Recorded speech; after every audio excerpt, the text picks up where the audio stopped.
from your seats as we are being joined by the ceremonial procession, including the chief guest, guest of honor, office bearers of the SLOA and the council members.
Ladies and gentlemen, kindly rise from your seats in welcoming the ceremonial procession.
Once again, very good evening to you, ladies and gentlemen, including our chief guest, guest of honor, the office bearers of SLOA, and all the distinguished invitees, including the foreign faculty.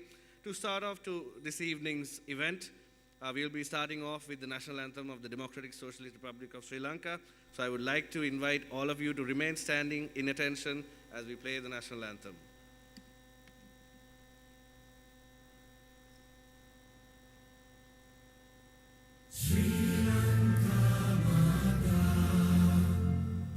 Sri Lanka, Namo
Thank you very much. And now to start off today's proceedings in traditional Sri Lankan fashion, I would like to invite the following dignitaries to light the oil lamp. First of all, our chief guest, Professor Damien Griffin, and guest of honor, Dr. Upali Banagala, and on behalf of foreign faculty, Dr. Aruna Seneviratna, Dr. Krish Mathias, Dr. Martin Wood, and Dr. Masood Umar, I would like to cordially invite them to light the lighting of the oil lamp. And also the President of the SLOA, Dr. Hiran Amarasekara, the Secretary of the SLOA, Dr. Sunet Chandraratna, the Treasurer, Dr. Jayakumar Janardhan, Congress Chair, Dr. Parakrama Dharmaratna, Assistant Secretary, Dr. Pradeep Amarasinghe, President-elect, Dr. Gobi Shankar, Dr. Sunil Vijay Singha, Dr. Umapati, Dr. Narendra Pinto, Dr. Vasanta Perera, Dr. Marius Almeida, and Dr. Suravira.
Thank you very much, gentlemen, for your presence here today and for all the contributions that you have made for the betterment of the orthopedic community in Sri Lanka. And now I would like to invite the following dignitaries up onto the head table. Our chief guest for this evening, Professor Damien Griffin, our guest of honor, Dr. Upali Banagala, the President of the Sri Lanka Orthopaedic Association, Dr. Hiran Amarasekara, the Secretary of the SLOA, Dr. Sunet Chandraratna. Dear sirs, if you could join us on the head table.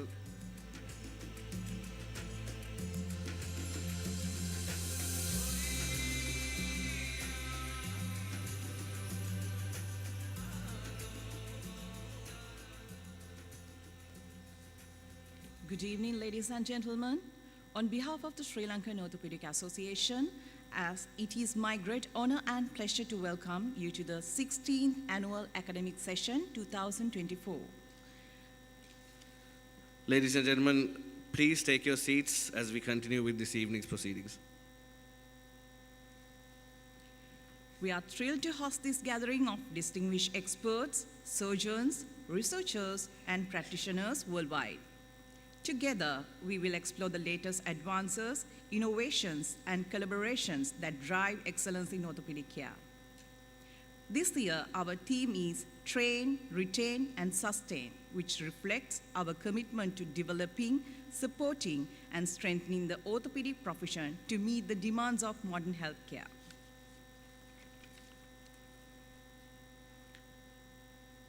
Welcome to Sri Lanka, the jewel of Indian Ocean.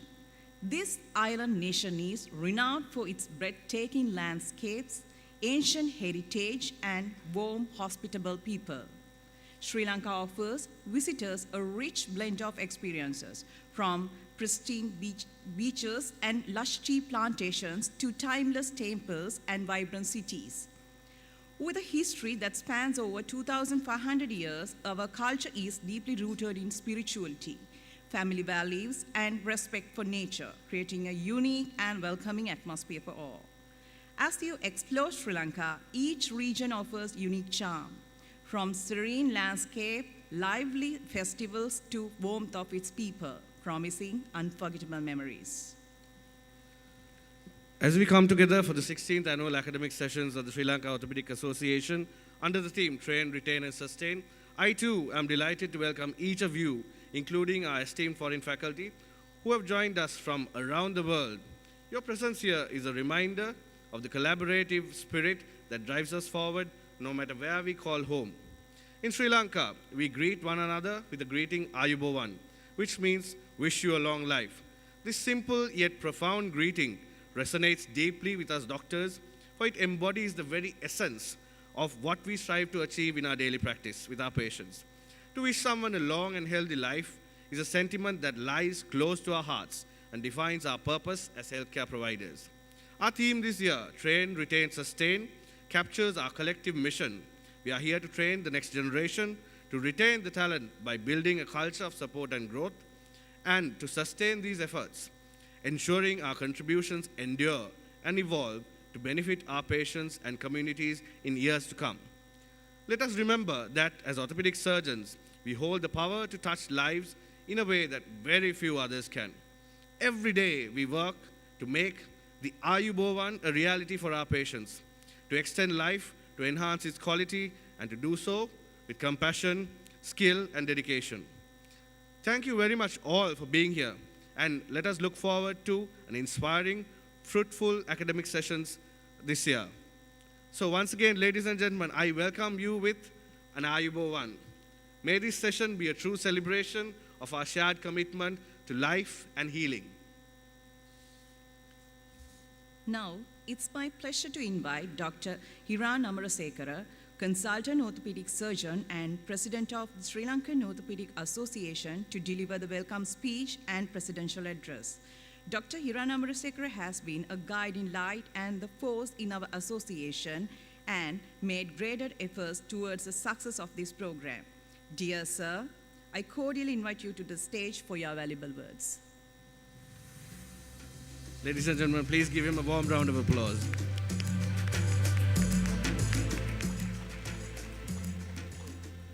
Tino. That's good.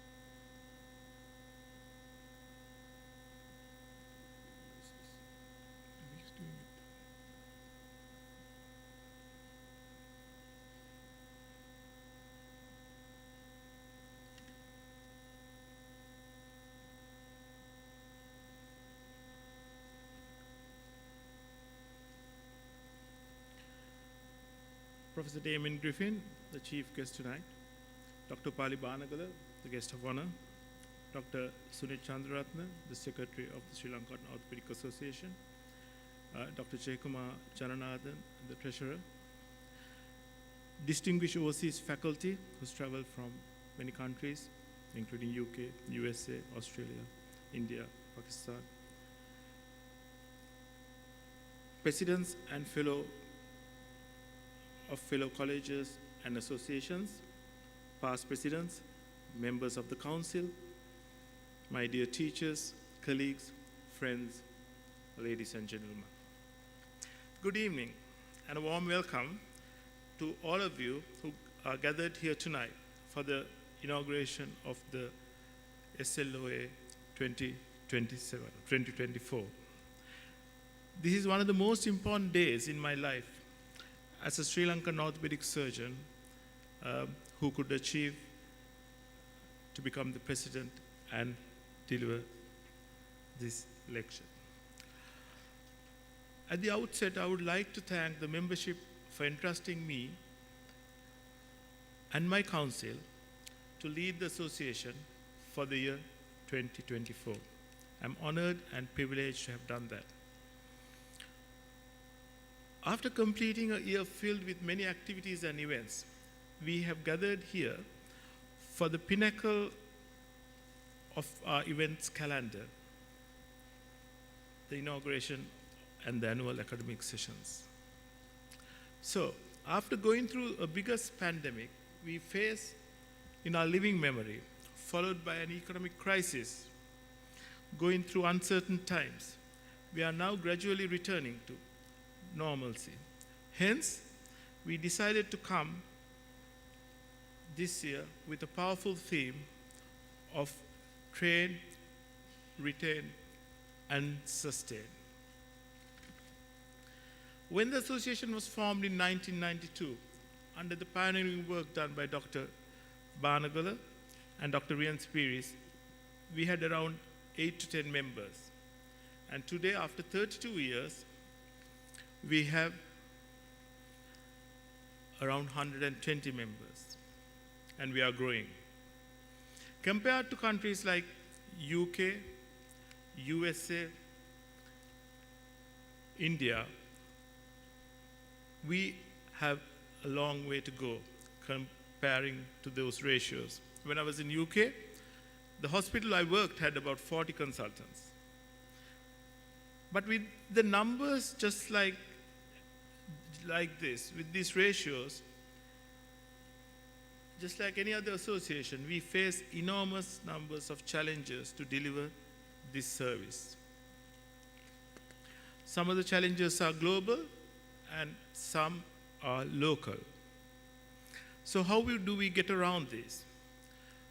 One of the concepts we have is when you deliver a service, we try to deliver it in two directions.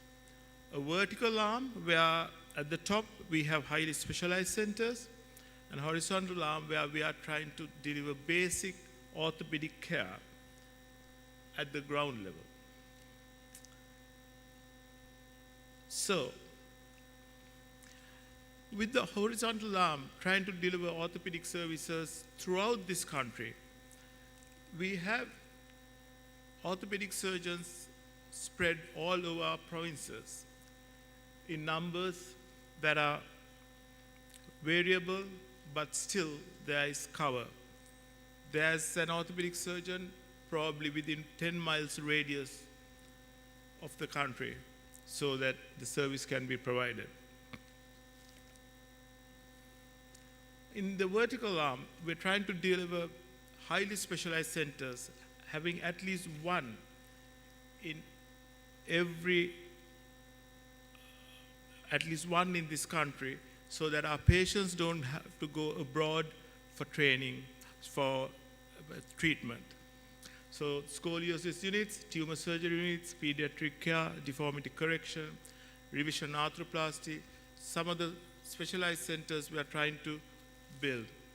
And subspecialization in orthopedics is another area we have recently developed upon, trying to develop shoulder, hip, knee, foot and ankle, hand and wrist, pediatric, and spine. In keeping with this, the Sri Lankan Orthopaedic Association has made societies under the umbrella of the association.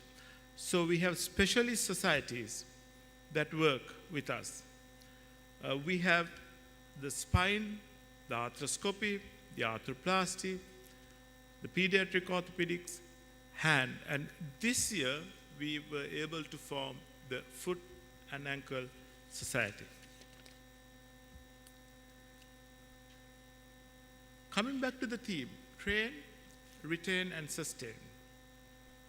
We started acting from day one. Taking training as a primary commitment, our members have been busy throughout the year, organizing meetings, conferences, Sorbonne workshops, fundraising events, public awareness weeks, international symposiums, guest lectures, social programs. We had over 32 programs for the year, maybe 2 to 3 per month. Some of the programs lasted a day, some 2 to 3 days, and some even a week.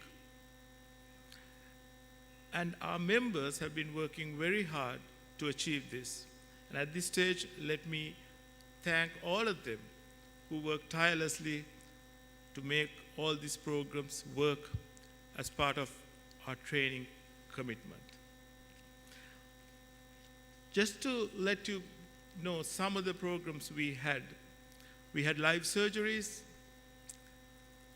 we had AO Alliance courses, basic fracture management, principles of fracture management, advanced courses, pelvic vestibular seminars. We had Sorbonne and cadaveric workshops, arthroplasty, intermedullary, spine. We had regional workshops, not only in Colombo, but we went to Jaffna, Mullatiu, Hambantota, Karapitiya, Batiklo, all over the country, training our staff, nurses, medical, and our juniors. We had fundraising events. This morning we had a Bones on Bike ride that was designed to raise funds as a charity for the cancer hospital. We had social events, New Year celebrations, through a sub-association we have called the Celluloid Spouses Circle. So our year has been very busy. Out of all these events, I would just like to mention 2 main events that took place this year. One was the Sri Lankan Orthopaedic Association and the Royal College of Surgeons meeting and the symposium we had, trying to get training posts and trying to send our trainees to the United Kingdom on a training pathway. And we had very successful talks with them, and that will materialize and we can send more and more trainees abroad. The second important thing we had was a scoliosis week that we directly took the message to our patients, making them aware about scoliosis, having public awareness programs, television programs, newspaper articles, press conference, and finally a scoliosis walk. And that was arranged again by all our members and also through the Spine Society.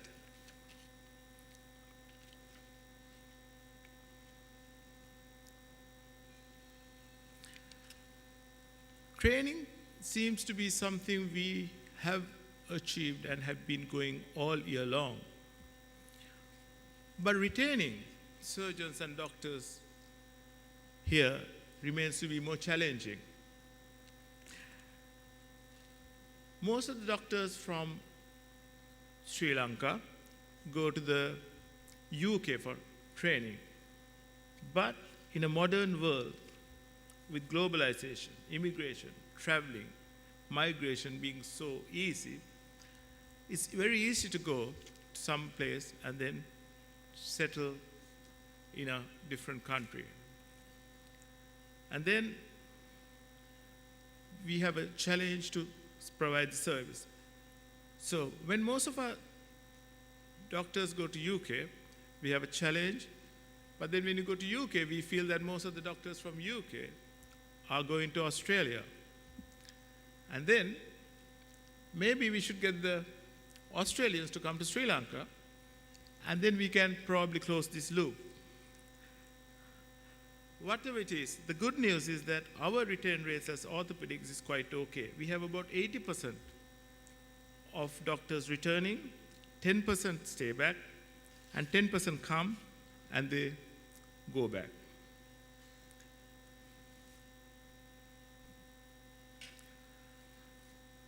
Sustaining a continuous service, mainly in the periphery, is another challenging thing. Especially in our country, the system is that we go from one place to another every 4 years, and then there's a vacuum that creates, and it's a challenge to provide that service.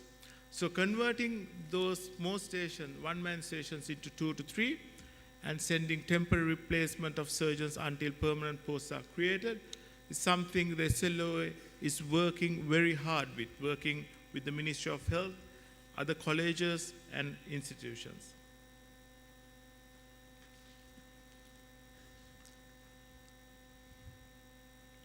Moving forward,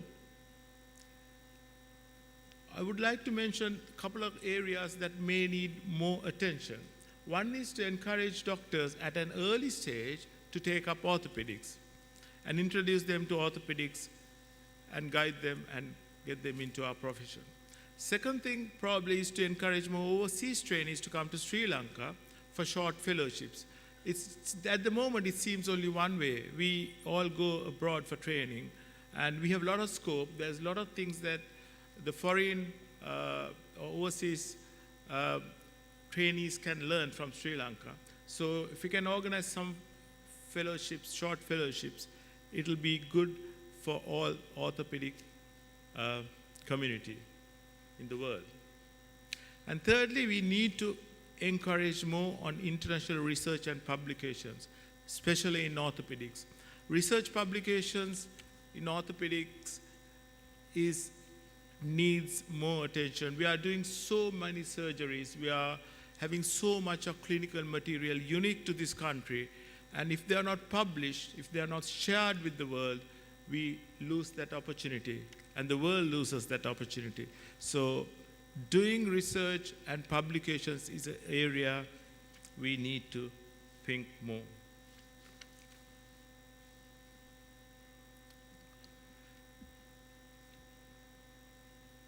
So, esteemed members, distinguished guests, ladies and gentlemen, looking ahead, Sri Lankan orthopedics will move forward amidst challenges and continue to embrace innovation, collaborate across disciplines, work with our fellow colleges and international partners, train surgeons, and distribute resources to ensure all Sri Lankans will have an access to the highest quality of orthopedic care. And that is the vision, and that's the way forward. Thank you very much.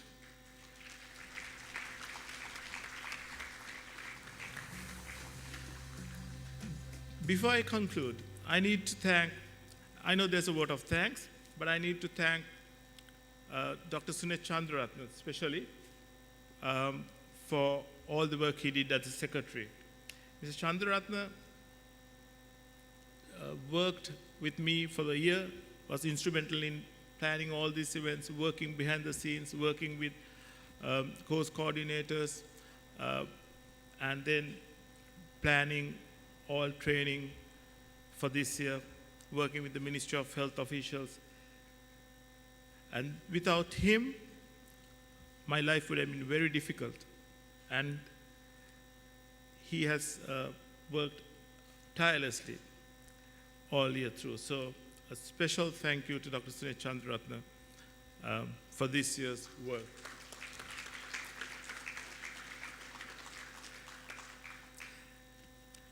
And finally, I would like to thank my family, my wife Anuji and daughter Nuanji, who's been supporting me all this year and throughout my career, and they'll always say, whatever I do, just do it and we'll support. So thank you very much.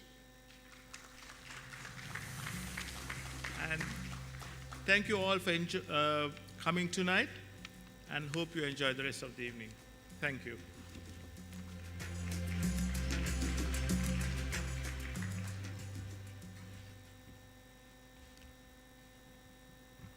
Thank you, Hiran Amarasekara, sir, for your contribution and dedication towards the orthopedic industry as well as the Sri Lankan Orthopaedic Association.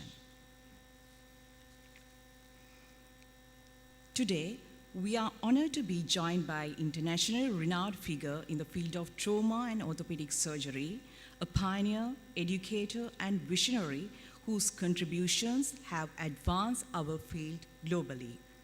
Please join me in warmly welcoming Professor Damien Griffin, a professor of orthopedic surgery, specialist in hip and groin surgery for young adults. And we are truly privileged to have with us Professor Damien Griffin, who will now take the stage. He will present on a topic that provokes thoughts and reflection on our practice. Taming the Rhino, does orthopedic surgery work? Please join me in welcoming Professor Damien Griffin to the podium.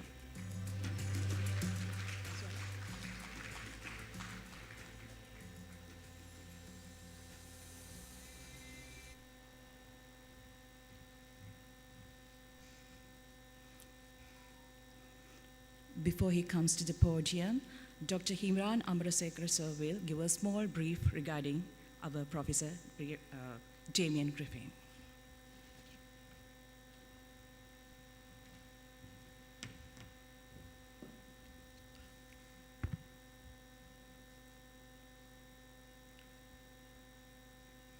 Professor Damien Griffin, Professor of Trauma and Orthopedic Surgery at the University of Warwick in UK.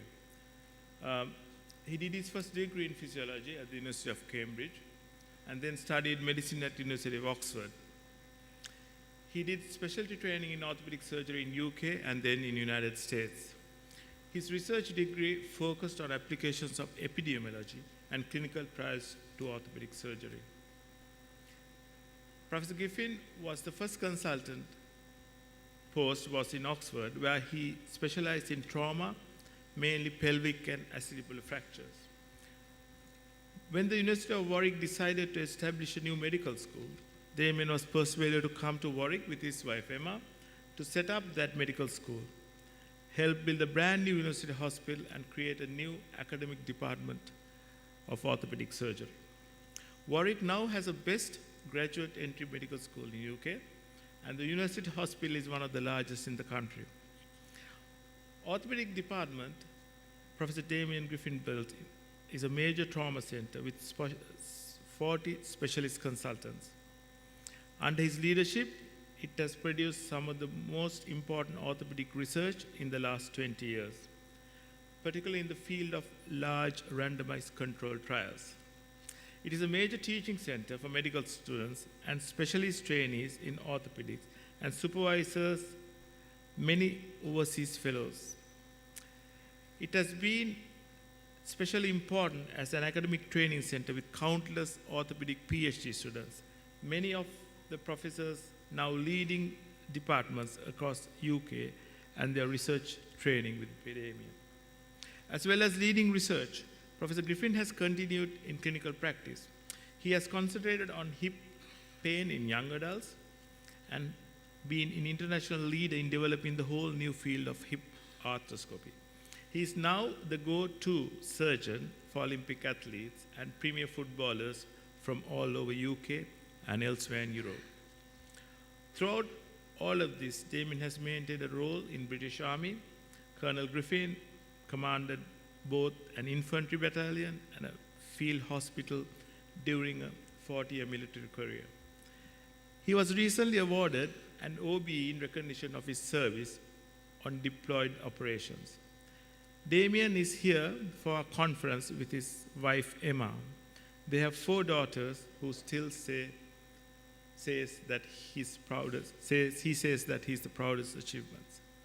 On a personal note, I worked with Professor Griffin as one of the first research fellows when he started Warwick Orthopaedics in the UK. I also had the privilege to work with him as a hip preservation fellow, and I was trained with hip preservation techniques and hip arthroscopy. So at one point when I invited him to Sri Lanka, long back, he said, maybe if you become the president of the Sri Lanka Orthopaedic Association, I would come. So it's a great honor and a privilege to invite Professor Damien Griffin to address the audience. Professor Griffin.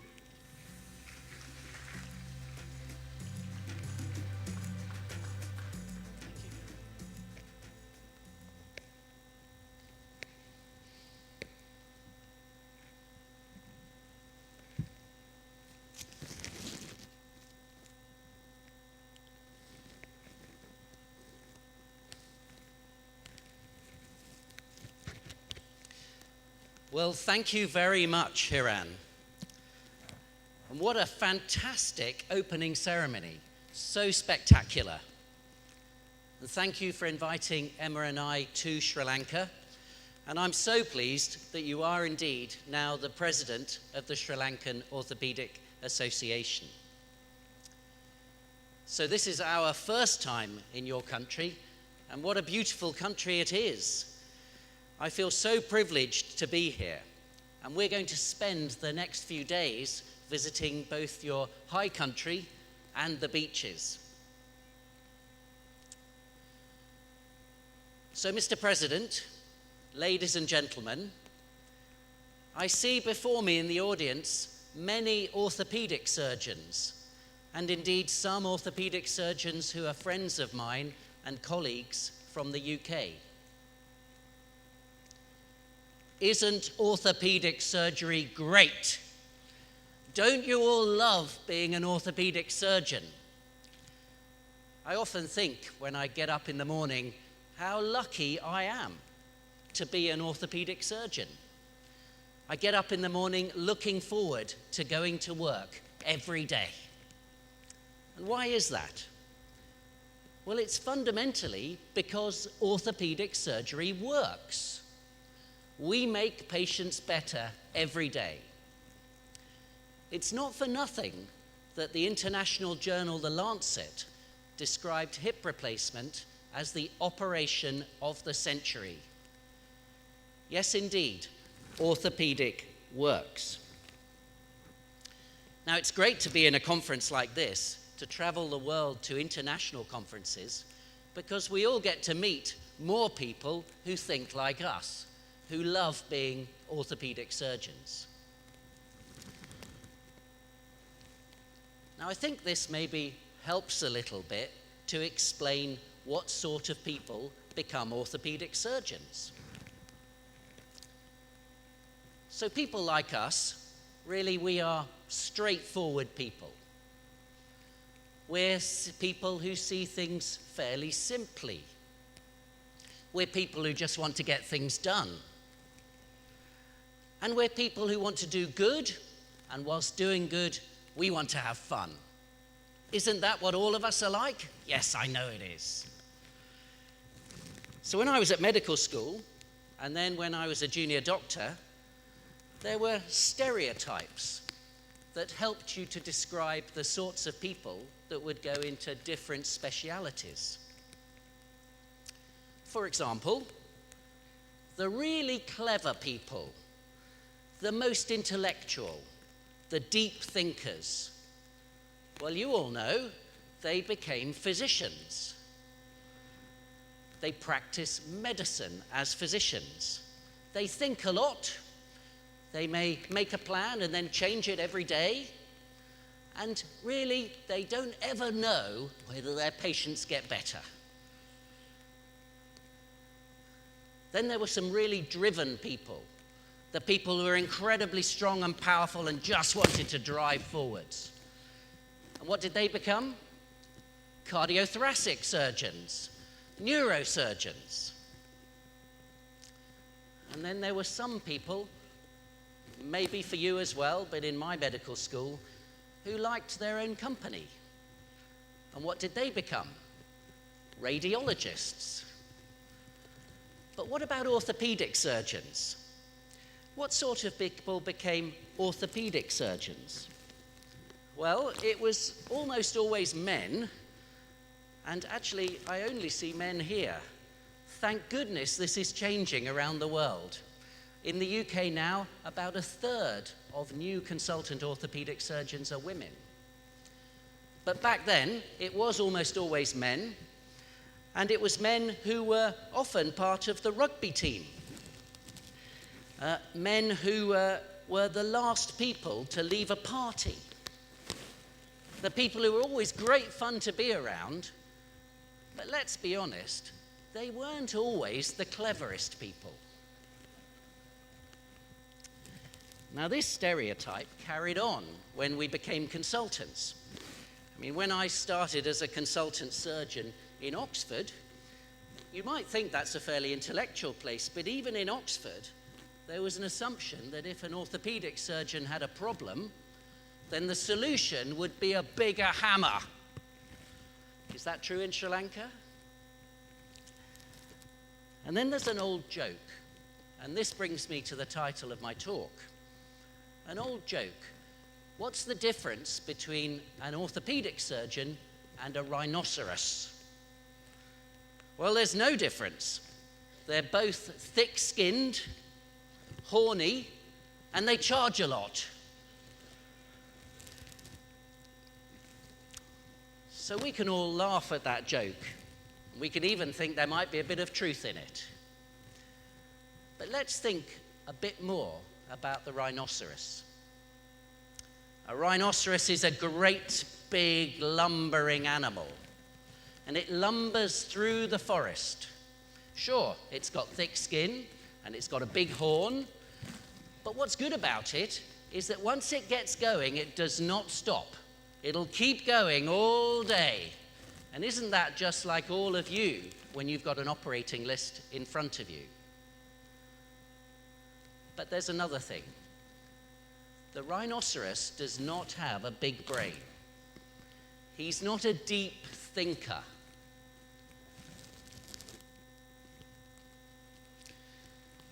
Now, there may be some truth in all this when we think about the stereotype, but what's not true is that we don't work in a jungle. We actually work in a very complex modern world, which is filled to overflowing with orthopedic patients. So let me tell you about the problems we face in the UK. About a third of family doctor consultations are about a musculoskeletal injury or musculoskeletal pain. A third of consultations with family doctors might end up with us.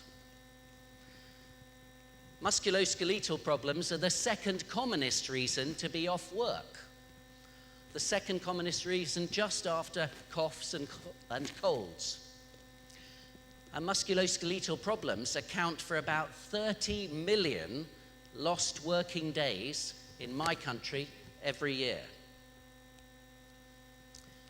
Every year in the UK, musculoskeletal care uses up about 8 million bed days in our National Health Service, an enormous resource. And every year, musculoskeletal care and treatments are the third largest single NHS cost, about £10 billion a year. Now, your numbers in Sri Lanka will be different, but in truth, the scale of the problem is at least as large, and you have many, many fewer orthopedic surgeons. So in this context, I don't think it's okay to be like a rhinoceros. The truth is, I think all of us have to be much smarter. We have to think deeply. We have to think especially about how to make orthopedic surgery more effective. Every day, we're going to be presented with new technologies, new things we can do, new ways we can do them. And in this world of expanding need and limited resources, we have to think deeply to decide, does this technology or this new method help me to treat patients better, faster, or cheaper? Can I treat patients better, faster, or cheaper? Now, I don't think that anyone else can do this for us.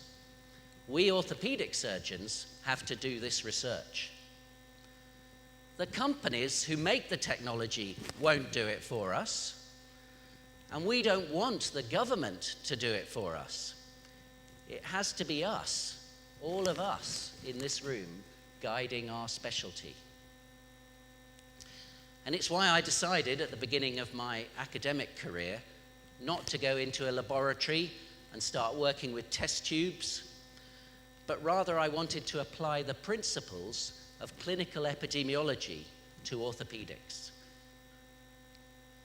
In particular, I wanted to see whether the science of randomized controlled trials could be applied to orthopedics. Now, at that time, in the mid-1990s, it had become accepted that the standard way to test drugs was with a randomized controlled trial. But people said that surgeons, and orthopedic surgeons in particular, remember the stereotype, they will never be able to accept this sort of process in testing their treatments. And I wanted to challenge that and see if we could do it differently.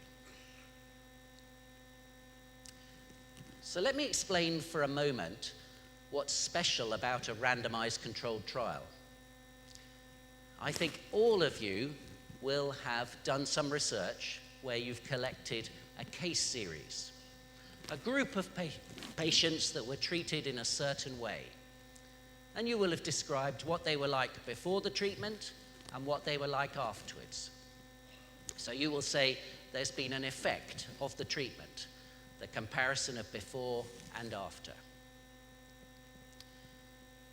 But you all know that people's disease doesn't stay static. It changes. Sometimes it gets worse, sometimes it gets better. So you don't really know what would have happened to them if you hadn't treated them. What would have happened if you'd left them alone or treated them in a different way? So your case series doesn't really tell us how effective that treatment is. So you will think, right, what I need is a control group, a group of people that I can compare my study group with. So then you'll have to build a control group. Now that control group will be another set of patients who perhaps had no treatment or had a different sort of treatment. And then you'll compare their outcome with that of those who had your special treatment. And you might show that there's a difference between those. But you won't really know whether that difference is because of your treatment or whether it's because of differences between the two groups. No matter how you put the control group together, it might be importantly different from the study group. You might recognize some reasons why it might be different. You might say, oh, well, this group is older or younger or sicker or were treated in a different place. But there might be other things that you don't recognize, things you don't even know, so-called unknown confounders. And the only way you can make sure the two groups are balanced with respect to known and unknown confounders is by randomizing them, to randomly allocate each patient to either a treatment group or a control group. And that's the special thing that a randomized controlled trial does. It makes sure that the two groups are as similar as possible, both for known and unknown confounders. And that's how we're able to make real, robust assessments of treatment effect in a randomized controlled trial.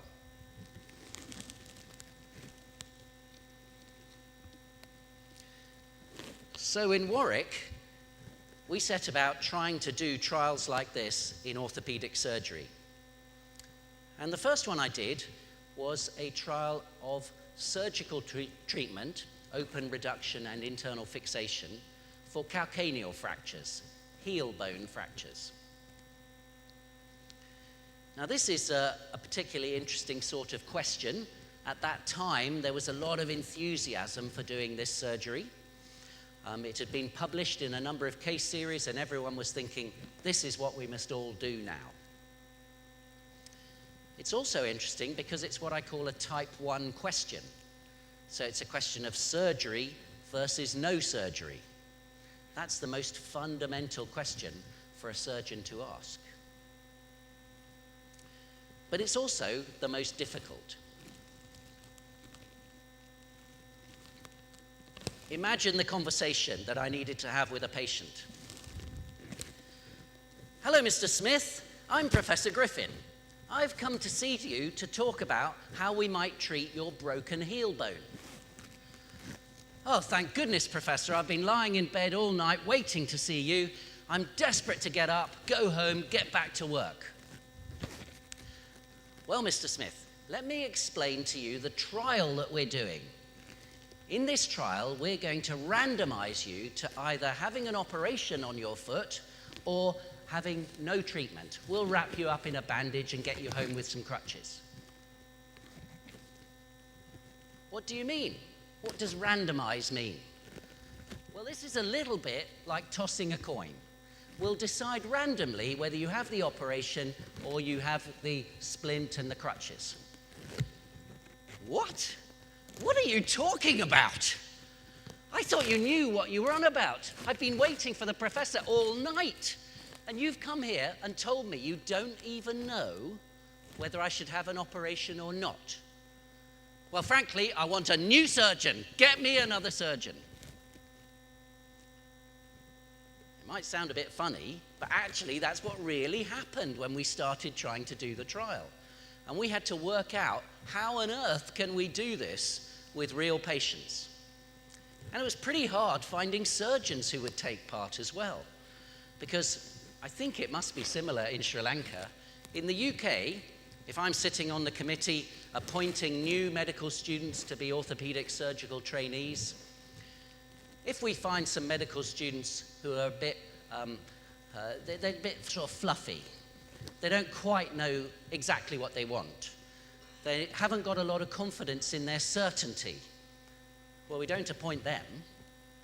And if anyone comes into orthopedics by accident who's comfortable with being uncertain, then we beat that out of them during their training. So now I was going out to orthopedic consultants and saying, you've got to be comfortable with uncertainty. You need to be in equipoise. You have to accept that we don't know whether this treatment is better or not than no treatment. So it was a whole culture change, helping people, patients and surgeons, get used to the idea of doing trials like this. So we did the calcaneal fracture trial, 16 hospitals around the UK, and very frustratingly for some of my foot and ankle colleagues, we showed that there was no difference between treating a calcaneal fracture with surgery or simply wrapping it up in a splint and mobilizing the patient as soon as possible. Now, of course, things have moved on now, and surgeons are now thinking, oh, well, I have a better way of doing that operation, and this one will work. And they might be right. But what I say to them is, okay, I've thrown down the gauntlet. I proved that that operation didn't work. If you think this one does, do a similar study and prove that it works. And that's the way that we will find out how best to treat people. And we kept going. We did lots of trauma studies.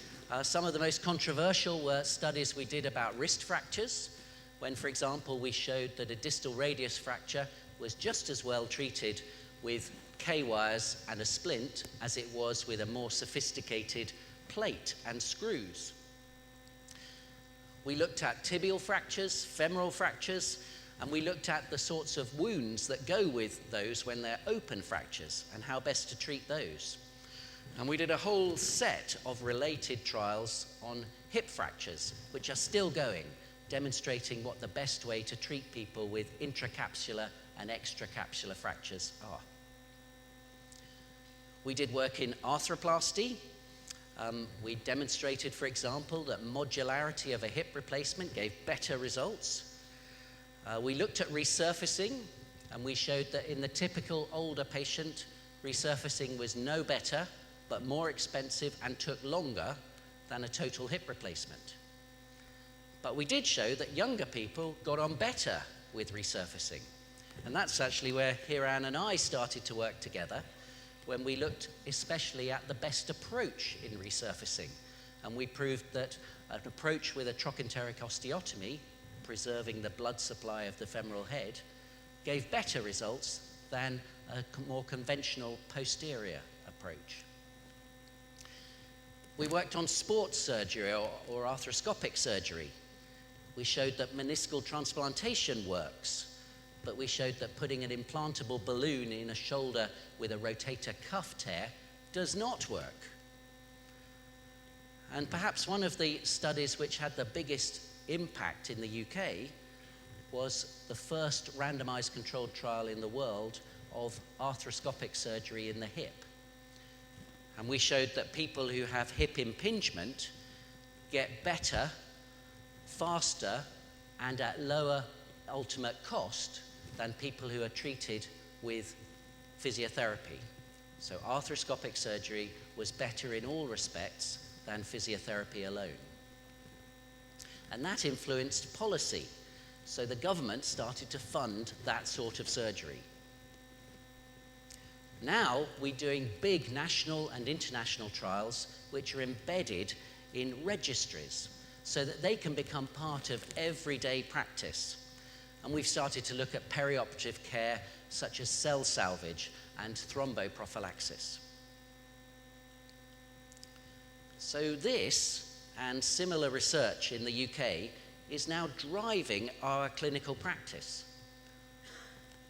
For every treatment choice, we consider the evidence.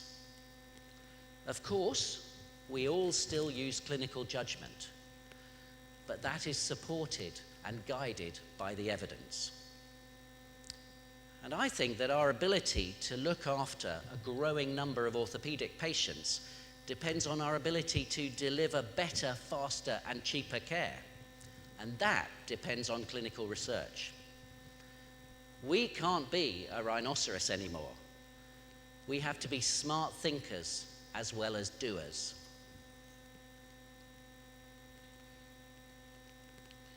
Now each of you has only 2 hands. You can only treat one patient at a time. But you can all participate in research. And if every patient you treat is contributing to research, then you do 2 things at once. As well as making people better, you're building knowledge every day. And if you go further and you collaborate in your research, then pretty soon, across the whole of Sri Lanka, you will be working out how to do things better, faster, and cheaper, to the advantage of all of your patients. To really accelerate this process, collaborate internationally. Find colleagues and research groups who are facing similar challenges and engage in clinical research with them. And I think that with your government national health system in Sri Lanka, there's every reason to think that you can become a powerhouse of clinical research in orthopedics. I urge you to use the SLOA to lead this revolution. So, Mr. President, ladies and gentlemen, tame the rhino. You will still have fun and get up every day looking forward to your work. But your work can be driven by scientific research and intellectual rigor. Your treatments can become better, faster, and cheaper. Around the world, we're all facing an explosion of patients with musculoskeletal problems. And I think that this is the only way that we in the international orthopedic community can meet the challenge of the huge demands that are coming upon us. I urge you to think about including research in your everyday clinical practice.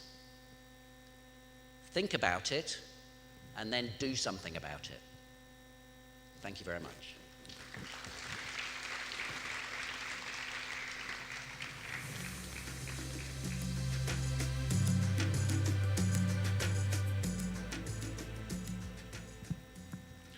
Thank you very much to our chief guest, Professor Damien Griffin, for that very insightful but humorous presentation.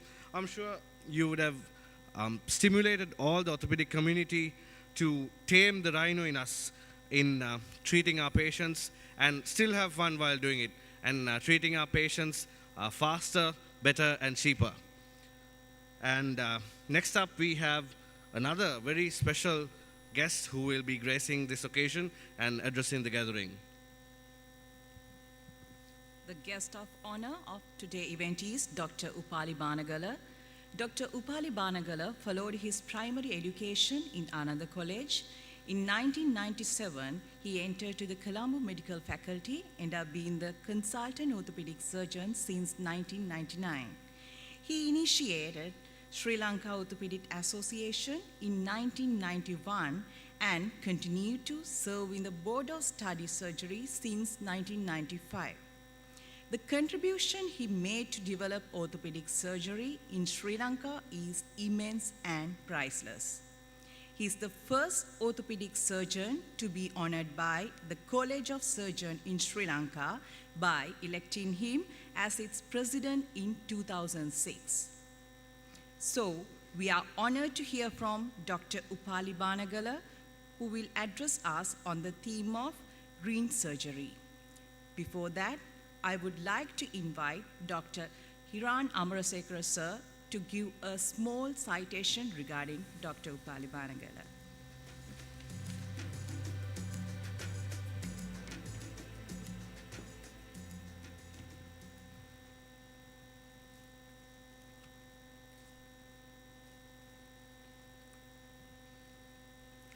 So, Dr. Upali Banagala graduated from the Faculty of Medicine, Colombo University in 1978 with second-class honors, and joined the Postgraduate Institute of Medicine, University of Colombo in 1981, and was board certified as an orthopedic surgeon in 1986. After his overseas training in the UK, he returned and was board certified by the PGIM. In 1989, he obtained a fellowship from the Royal College of Surgeons of Edinburgh. In 1990, he was appointed as a consultant orthopedic surgeon in the National Hospital of Sri Lanka, which post he continued until his retirement in 2011. He was the founder secretary of Sri Lanka Orthopaedic Association in 1992 and became the president of the association in 2003. He was the chairman of AOA Alumni Sri Lanka chapter from 2003 to 2005. He was a council member of the College of Surgeons of Sri Lanka from 1995 to 2012 and became the president of the college in 2006. He was the founder and the editor of the Sri Lanka Journal of Orthopedic Surgery from 2010 to 2017. He was a member and a secretary of the Board of Study of Surgery of the PGIM from 1995 to 2007 and was chairman from 2007 to 2011.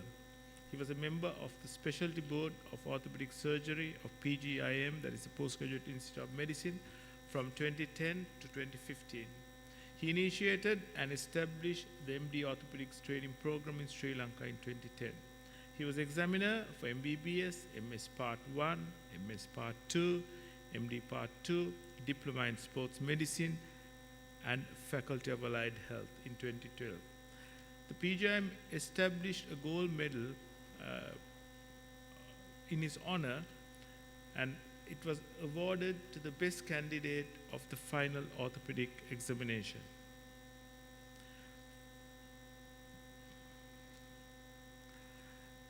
He was a member of the Board of Study in Sports Medicine from 2014 to 2015, and he was the Director of Sports Medicine in Ministry of Sports and a council member of Sri Lanka Sports Council and Sri Lanka Anti-Doping Agency. For his contribution for development in orthopedic services in Sri Lanka, the Orthopedic Association of SAARC countries honored him with a gold medal in 2012. Since 2007, he's been a director and works at the King's Hospital even today.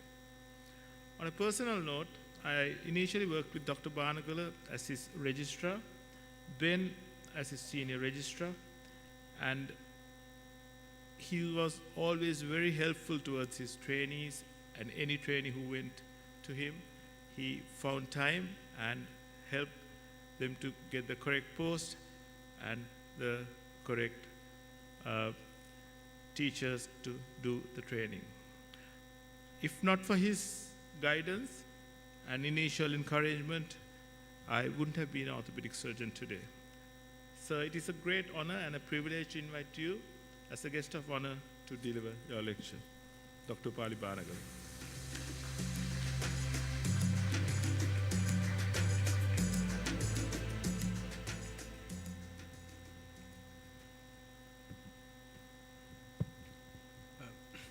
Thank you, Hiran, for that generous introduction. It's a great honor to be your guest of honor. I really appreciate that. Thank you. Anyway, some certain things you attribute to me, but I didn't do those things alone. I always did with my help with my colleagues and members of the association.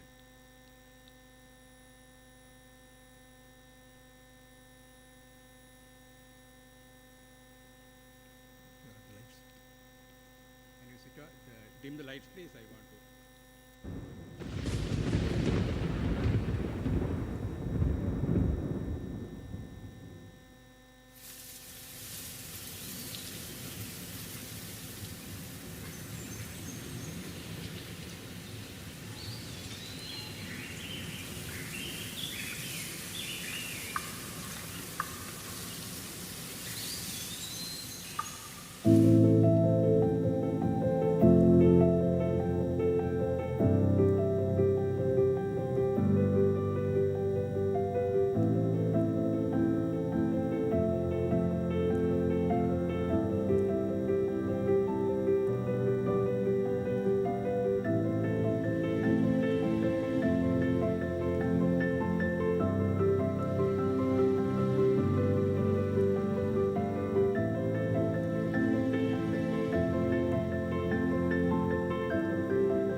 Our planet is going through a difficult period, and because of the climate change, there is various flooding, hurricanes, fires. It happens very, very frequently. So what I want to address you today is how we can, as surgeons, address these issues and how to minimize the environmental impact on our planet. The Earth is getting warmer due to emission of greenhouse gases, mainly due to carbon dioxide, methane, nitrous oxide, halogenated gases, and others. And this is mainly due to human activities since the Industrial Revolution, mainly due to the burning of fossil fuel for energy generation, transportation, industries, commercial and residual work, agriculture, and unfortunately, healthcare as well. So what can we do about this? How can we reduce the global warming? The global warming will be reduced by when you reduce the amount of greenhouse gases which is there. So one thing is what we can do is we can use renewable energy sources, thereby we won't burn the fossil fuel, and thereby the emission of greenhouse gases will be limited. Also, we can do we on our own, which is our certain practices, we can reduce the emission of greenhouse gases. Right. Now, in 2016, the world leaders agreed that we are going to limit the temperature rise well below 2 degrees. So, in my talk, I would just want to say green surgery, whether it is feasible. What I mean is green surgery is surgical practices where we reduce the emission of greenhouse gases. So how can we surgeons contribute to prevent global warming? It is estimated that 4 to 5% of greenhouse gas emissions are from healthcare sector. Actually, in US, it's about 8. Now, this is equal to annual gas emission of 515 coal-powered plants. So, enormous amount of greenhouse gases which with the health system. So, what is the purpose of this? Energy, supply chain, staff and patient transportation, and of course, infrastructure development. So, greenhouse gas emission is a common activities of healthcare institutions. Around 250 million surgical procedures are done worldwide. A single operation generates between 150 to 170 kg of carbon dioxide equivalent. Now, this is equivalent to driving a petrol car approximately 450 miles. 1 hour in the operating theatre generates 24 kg of carbon dioxide equivalent. The operating theatre is the biggest user of energy in the hospital, about 25%. The theatre generates 60% of waste material, it's about 20 to 30%. And the water consumption is again 30 to 35% of the whole hospital. And each surgical procedure generates about 5 kg of waste. Now, that is for surgery. But there are certain other procedures which we do have got a carbon footprint. Now, carbon footprint is the measure of how much of carbon you are going to. Now, a normal chest X-ray, about 0.5% of carbon dioxide emission. Ultrasound scan, 0.5. CT scan, 9.2 kgs. And MRI scan, 17.5 carbon dioxide equivalents. Not only that, even simple blood test counted about 0.7 of carbon dioxide emission, equivalents. Urine electrolyte, 274. Coagulation profile, 233 grams. And urine analysis. The simple procedures which we order in our day-to-day work also contribute to the global warming and emission of greenhouse gases. What about the histology? Even a simple biopsy slide generates about 0.589 kg of carbon dioxide equivalents. Surgical slide, 0.618. Frozen section, even more. And immunization. So all these practices which we do generates greenhouse gases. What about hospital stay? In a hospital stay for a day, is about 38 kg of carbon dioxide equivalents to 45 carbon dioxide equivalent. This varies from the country to country. But in a critical care, in ICU, the emission of greenhouse gases are even more. It is about 103 kg in UK and 138 in US.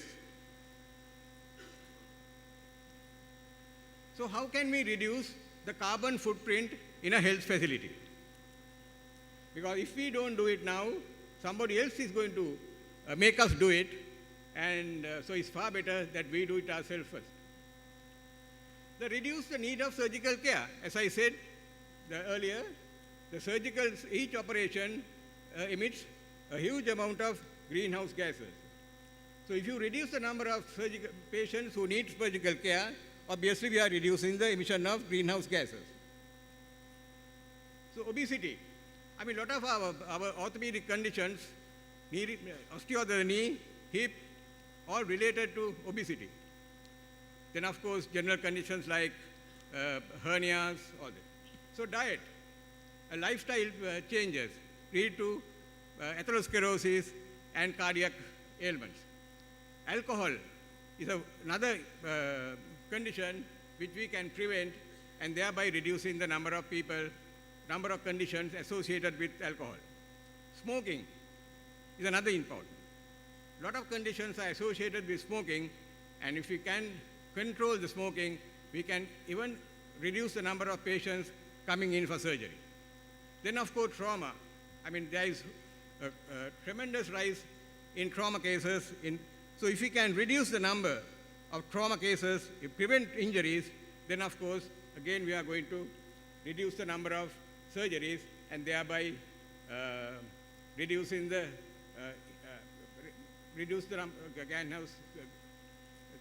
greenhouse emission. Then, of course, shared decision making along with the patient engagement is alternative treatment may reduce the number of patients. Rather than patients telling the patient that we need surgery, we can engage with the patient, a frank discussion about the alternative methods available before deciding on surgery and recommending surgery. For instance, cancer treatment, the patient might say, okay, I don't want the treatment. I don't want surgery. Joint replacement in multimodal patients, the high-risk patients, whether we should do it. So we can assess the risk benefits and reduce, in consultation with the patient, reduce the number of surgeries we need to perform. Then, of course, enhance primary care services. When you educate the primary care physicians about the management of common surgical conditions, then they would we could educate them when to refer the patient for surgery. And of course, establish of telemedicine center will help. Now, this is a very important thing. The carbon footprint in a primary care consultation face-to-face is 1.5 kg of carbon dioxide equivalents. Now, face-to-face consultation, a specialist hospital, is about 4 to 5 carbon dioxide equivalents. And virtual consultation is about 0.99 kg. So you can see, now if we can filter the patient at the primary care setup, we can reduce the number of people coming into our major centers and thereby reducing the number of surgeries. Then when the patients arrive, when they reserve to us in our consultations, if we can do the examination, blood tests, radio investigations in one go, then the patients may not have to travel several times to the hospital, and so thereby again reducing the carbon dioxide emission. Then, of course, rational use of investigations, blood tests, radiological investigation. Unfortunately, there is a common tendency now in a patient come with back pain, MRI. Patient come with knee pain, MRI. Patient come with shoulder pain, MRI. Patient come with neck pain, MRI. But each of these have a major contribution to the gas out emission. And the findings of MRI hardly changes the way we are treating those patients. So we can avoid those unnecessary investigations or not so investigations and thereby reduce the carbon greenhouse gas emission. Then, of course, we can enhance the same-day treatment and discharge. When a patient comes to to the major hospitals, we can treat them maybe in an OPD setup, or admit to a day surgery setup, or in other countries what they call it ambulatory care services. Then of course we can use so-called wide awake local anesthesia and no tourniquet. This is basically for hand surgery. So if you can use that, then we can discharge the patient without getting admitted to the patient, thereby avoiding admission to the hospital and thereby reducing the greenhouse emission in related to surgery, in admission to the patient. Then how can we reduce greenhouse gases emission in the operating theater? Now, as it said, 5 times more energy is used in the operating theater compared to the rest of the hospital. And 30 to 35% is water is used in a hospital, in a theater compared to the rest of the hospital. And the waste generated in the operating theater is about 20 to 30% of the whole hospital. So it is been recorded that building theaters, the module operating theater, compared with the standard theater, will reduce the energy consumption about 50%. Then of course 90% of the theater energy is used for maintaining the theater, ventilation and air conditioning. So by reducing the energy from renewable sources and also switch off the lights and the power and going into a lower saving mode will reduce the energy use during the non-operating time. Then of course LD use again will help. Then airflow in the theater. Now it is said that central supply of nitrous oxide, about 40% gets lost on the way to the theater. So that's again contributing to the greenhouse effect. So if you can use the gas cylinders at the site of what is required, then we can save a lot of pollution of the environment. Then of course the use of conventional versus laminar airflow. Now this original laminar flow was introduced for joint replacement, but unfortunately it uses more than 50% of the energy for maintaining it.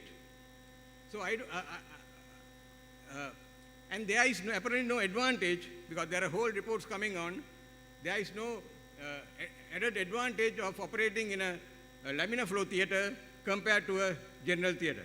And in fact, some of the studies have shown in laminar flow theaters, the infection rate is going to be high. So rather than building laminar flow theaters, building conventional theaters and usually practicing the good aseptic procedures. Then of course the proper scavenging system to take off the additional gases and dispose them will also help in reducing the greenhouse emission of gases. Then of course another interesting thing is scrubbing and rubbing. Now scrubbing usually takes about 15 to 20 liters of water per scrub. But now if you really want to use scrubbing, that's a whole lot of one person. So if you have at least 3 people in the operating theater to help the operation, is quite a lot of water being used. Either we can use a motion control sensors or a foot pedal. But even better, we can use spirits with antiseptics. So the hand washing usually takes about 25 liters. Hand washing combined with rubbing with spirits and antiseptic will save a lot of water. And that has not shown to be inferior to scrubbing. Then of course, theater textiles. Now we use a reasonable theater hats. Every time you go into a theater, we put a hat and we throw it away. Now each hatton, a disposable hatton, has about 0.3 kg of carbon dioxide equivalents. So rather than using a disposable caps, we can probably use reusable caps. Then of course reusable theater gowns. The reusable theater gowns have the carbon footprint of 0.253 kgs per carbon equivalent, whereas the disposable one will have much more than that. And using the reusable one will reduce the carbon emission by 200 to 300%, and also water use by 200 to 350%, and solid waste by 70%. So it's a huge saving and reduce the amount of greenhouse effect. Then, of course, we can use reusable theater drapes, which will, reusable theater linen carbon footprint is about 19.83 kgs for carbon dioxide equivalents, whereas a single-use one is about 64 to 108 kgs per carbon dioxide. So it's a huge saving which you can use the reusable ones. Then, of course, trolley covers, trolley covers, again, we can use reusable ones. Therefore, by avoiding the greenhouse effect due to the production and disposal. Another important thing is the disposable gloves. So sometimes in our day-to-day practice, we use disposable gloves, but without knowing that each box of 100 gloves have a carbon footprint of 2.6 kgs per carbon of equivalence. So it's a heavy load. So whenever we use a disposable gloves, it should be used when there is contamination with the body fluids. Then, of course, optimal using on the operating theatre equipment. The optimization of operating instruments. Use essential instruments only. I mean, if you can, rather than opening the whole set of instruments, if we have a specific instrument for specific surgery or a specific surgeon, we can open only that, and rest, if it needed, we can open. Then use of absorbable sutures for skin closure instead of clips. Now, it is recorded that absorbable suture, a carbon footprint is 0.18, whereas if you use clips, the carbon footprint is much more, 0.37. Because, so, and other main, when we pack the packaging material, if we can use eco-friendly packaging material, we can reduce the carbon dioxide emission, avoid injury.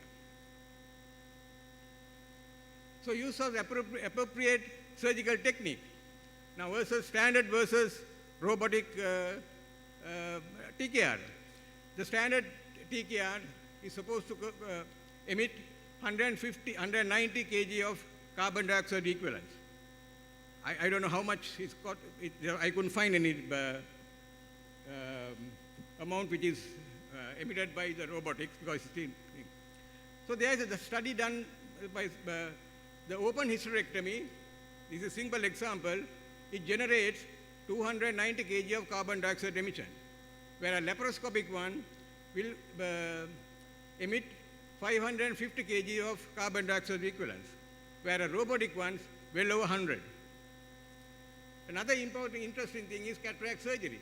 Now, phacoemulsification, which is the famous cataract surgery nowadays,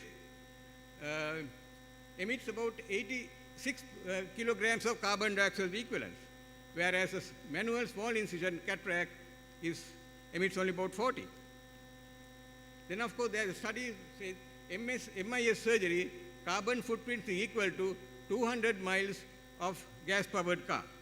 So, I mean, I know there are advantages of in minimal access surgery, but from the environmental point of view, is a greenhouse gas generator. Then, of course, anesthesia. 5% of the hospital carbon dioxide emission is from the anesthetic field, and 50% of the surgery-related carbon dioxide emission is coming from anesthesia. Then, of course, you can use local or regional anesthesia, total intravenous anesthesia, and avoiding certain medications, use nitrous oxide only when it's needed, and use of pharmaceuticals when it is needed, and so on. So by this, we can by local and regional anesthesia, rather than using nitrous oxide and gas anesthesia, if we can do that, then we will reduce the emission of carbon dioxide. Then, of course, additional interventions. Now, avoid using our routine antibiotics, IV and oral. They have a study which says if you use IV ciprofloxacin, the emission of carbon dioxide footprint is 6 times more than given orally. So we need to use very carefully about antibiotics only where there is implant insertion, and of course there is complete. There's another example, IV paracetamol. There is 60% 68% carbon dioxide footprint in comparison to the oral paracetamol. Then, of course, when the catheterization, avoid as much as possible. If we really need, we need latex or newer material. It is better to avoid the PVC and other. Then, of course, avoid routine histology. There was a study that we had done 1,400 cholecystectomies, and they found only 3 cases of malignancy. And those 3 cases also, they were able to diagnose pre-op. So as I said, each and every histological sample has got a significant carbon footprint. So it is avoid.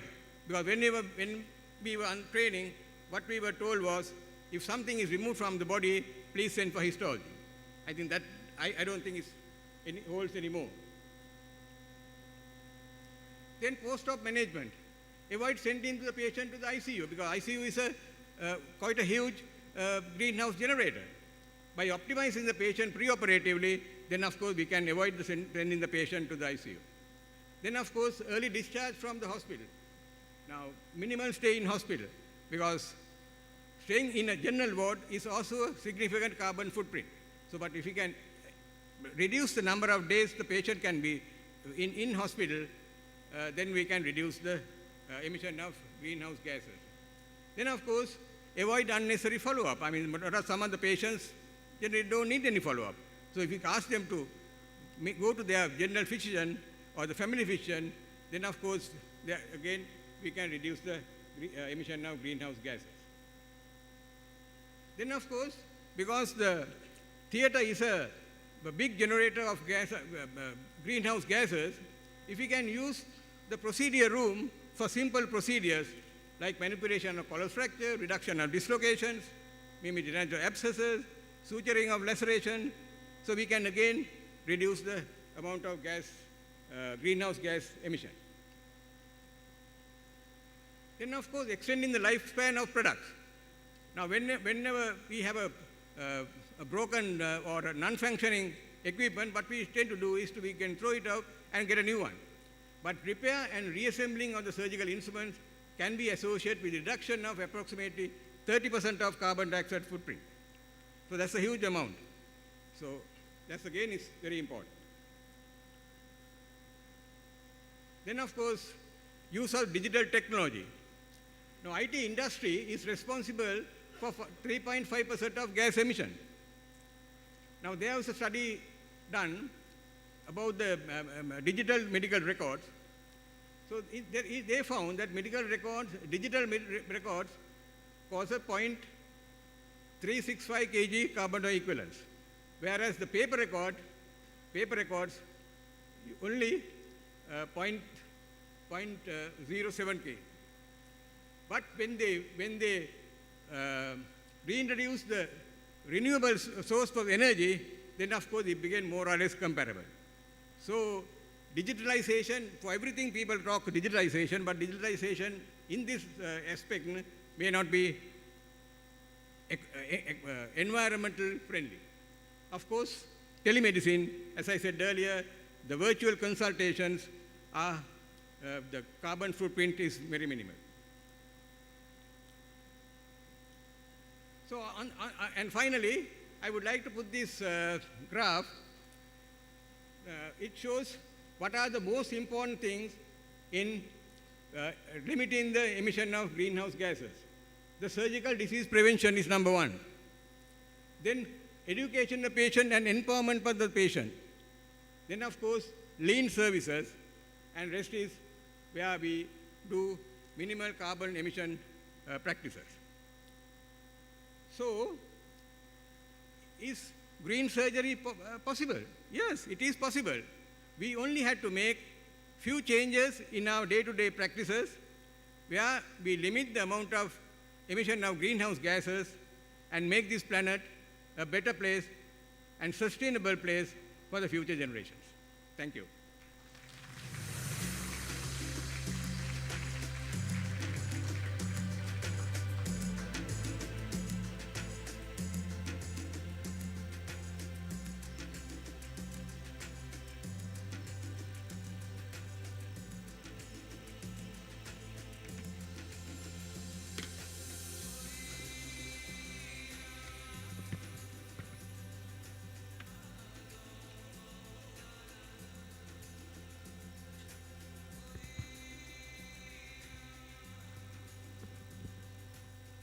Thank you, sir.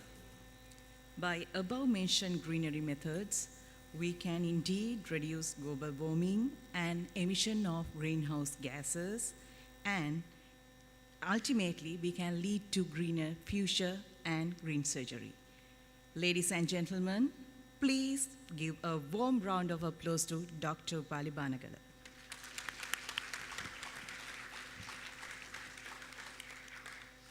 And now, ladies and gentlemen, it is time to honor and acknowledge and felicitate someone who has been a guiding light for our association in the past. Our immediate past president, Dr. Bandhujiva Piyasena, has not only led the association with wisdom and dedication, but has also been instrumental in shaping our path forward to the future. Under Dr. Piyasena's leadership, we have seen remarkable advancements, from fostering international collaborations to strengthening our commitment to patient care. His vision and tireless efforts have set a solid foundation that continues to inspire us even to today. Now I would like to invite our incumbent president, Dr. Hiran Amarasekara, to come to the podium and read his citation and felicitate Dr. Bandhujiva Piyasena.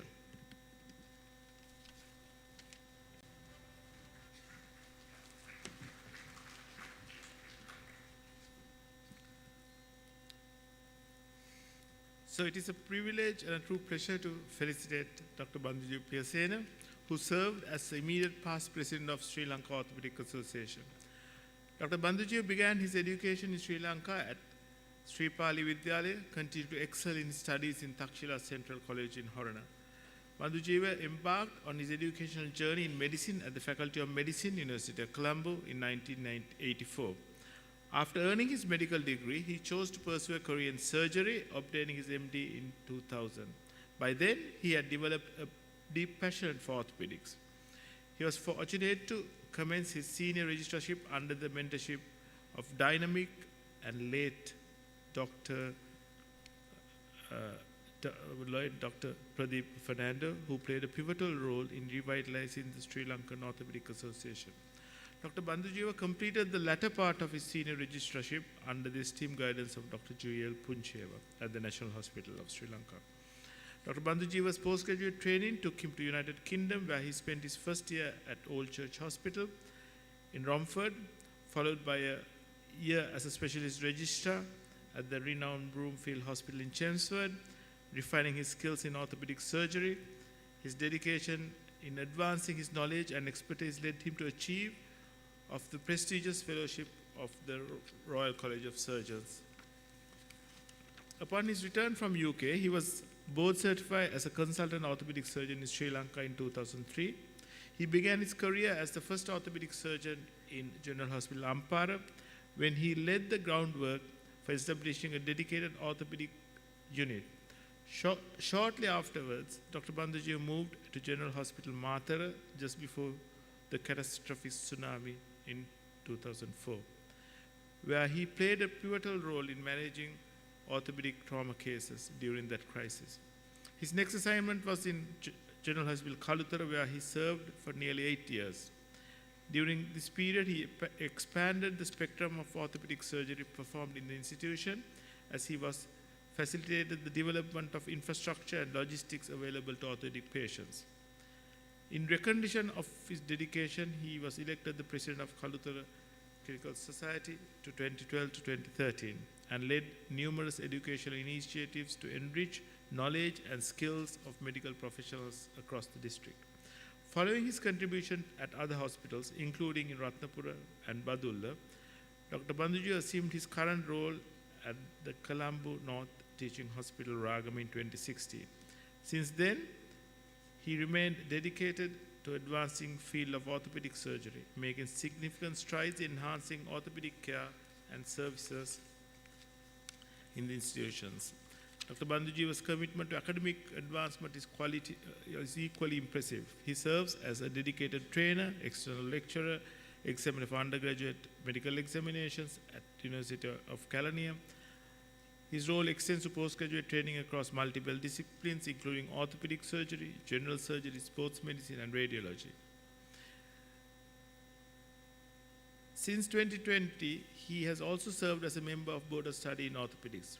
Additionally, he has been valuable source as expertise in AO basic and not operative and advanced courses, as well as masterclass on hip arthroplasty and poet lectures. In 2023, Dr. Bandujio took the honor of leading Sri Lanka Orthopaedic Association as the president. Throughout this tenure, he spearheaded a wide range of educational initiatives aimed at advancing orthopedic care. These efforts included lectures, hands-on workshops, cadaveric workshops, interactive surgical sessions, all designed to enhance the knowledge and skills of orthopedic trainees. During his presidency, Dr. Bandujio played a role in two subspecialty societies, the pediatric, creating two subspecialty societies, the Pediatric Orthopedic Society and Sri Lanka Arthroscopy Society. His unwavering dedication to the field have not only shaped his success but made him an invaluable asset into orthopedic community. So, it is with great pleasure that I present Dr. Bandujio Piyasena to this distinguished gathering of Sri Lanka Orthopaedic Association. Let us all come together to honor him as the president of Sri Lanka Orthopaedic Association for the year 2023. Dr. Bandujio Piyasena.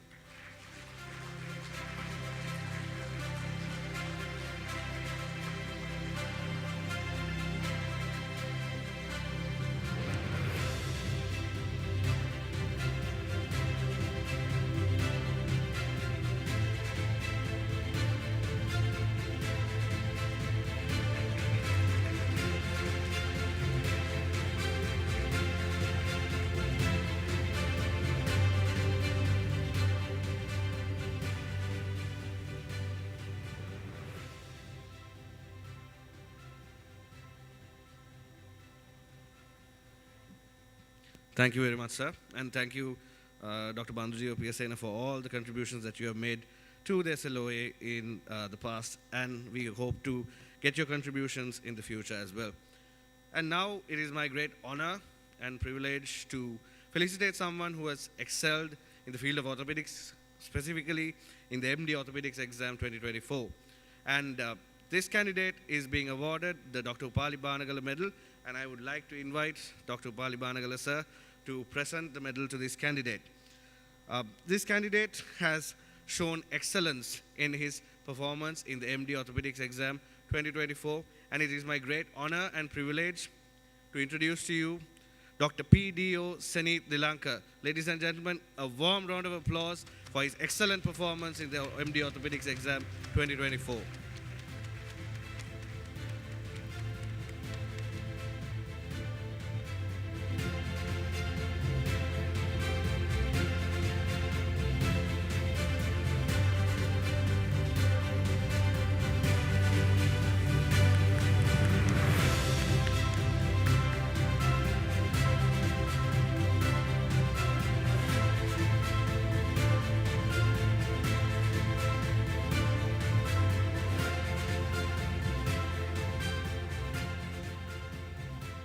Thank you, sir, and once again, congratulations to Dr. P.D.O. Senith Dilanka.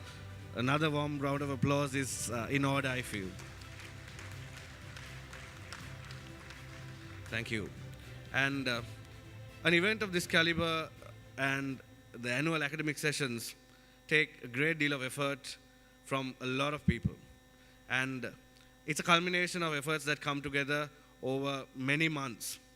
And today has been the pinnacle of all that efforts put together, isn't it? Yes, of course. As we come to the close of this formal session, I invite Dr. Sunet Chandaratna, Secretary of Sri Lanka Orthopaedic Association, to deliver the vote of thanks. Dr. Chandaratna has worked tirelessly behind the scenes, and we appreciate his efforts in making these events a success. Over to you, sir.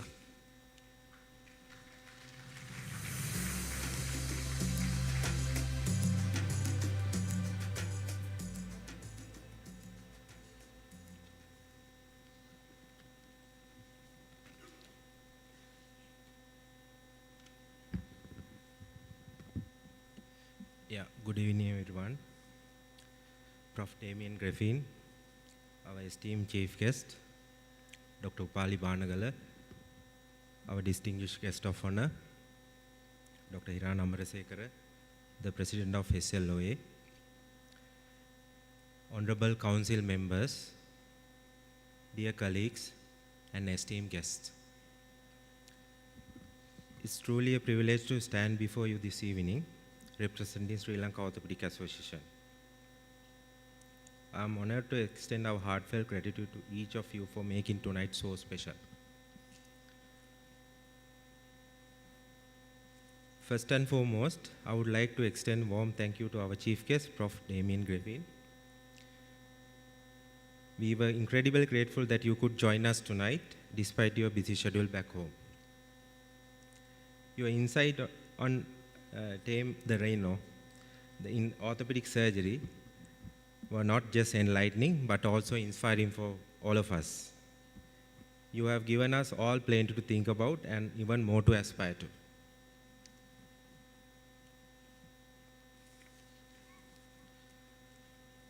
Dr. Upali Banagala, dear sir, it's a privilege to have you here as our guest of honor. Your thought-provoking discussion on feasibility of green surgery opened our eyes to new possibilities, and it's the kind of forward thinking we need to keep moving our field ahead. Thank you for sharing your wisdom with us.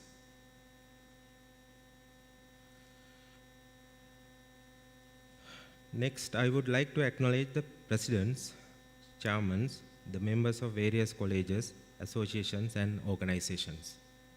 And thank you all for accepting our invitation and gracing this occasion. Your presence here reinforces the collaborative spirit that drives our efforts forward.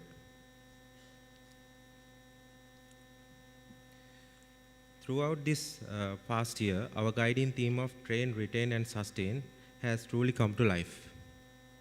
With over 20 major successfully conducted academic activities under our belt, we have made a significant stride in advancing orthopedics. It's all thanks to the hard work and the dedication of everyone involved throughout the year. I'm deeply grateful to our foreign and local faculty members who led workshops, masterclasses, CME lectures, and the live operative sessions. The knowledge that shared has greatly benefited both trainees and the consultants alike. I want to extend my appreciation to the consultant anesthetists, hospital directors, and the theatre staff at National Hospital Sri Lanka, Neville Fernando Hospitals, and King's Hospital Colombo. Your fantastic support for our live operative and soborn workshop made all the difference.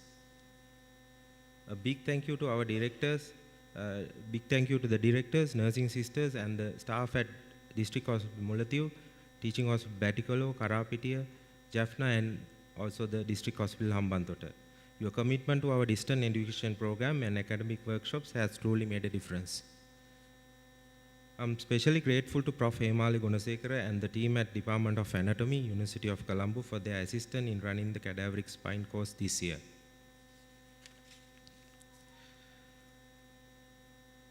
Prof. Senaka Rajapaksa and the team at PGM, your collaboration has been crucial in making our CME lectures and workshops a success. Thank you for always being a reliable partner. Dr. Niaz, the President of College of Surgeons of Sri Lanka, and his team, thank you for hosting our New Year celebration and also the scoliosis walk. Your support is deeply appreciated.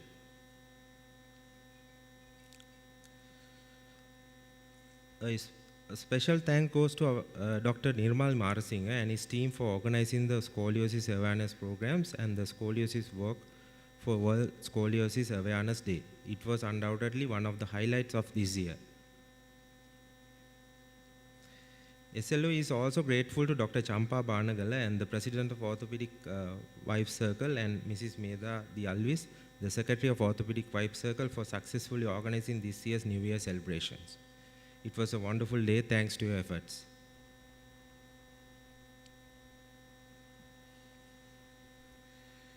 Dr. Parakrama Dharmaratna and Dr. Kandipan, thank you for organizing the Bones on Bike pre-Congress cycling event in the aid of Bone Cancer Fund this morning. It was a fantastic way to kick off the day's activities. A huge thank you to all the foreign and local faculty members participating in annual academic sessions 2024.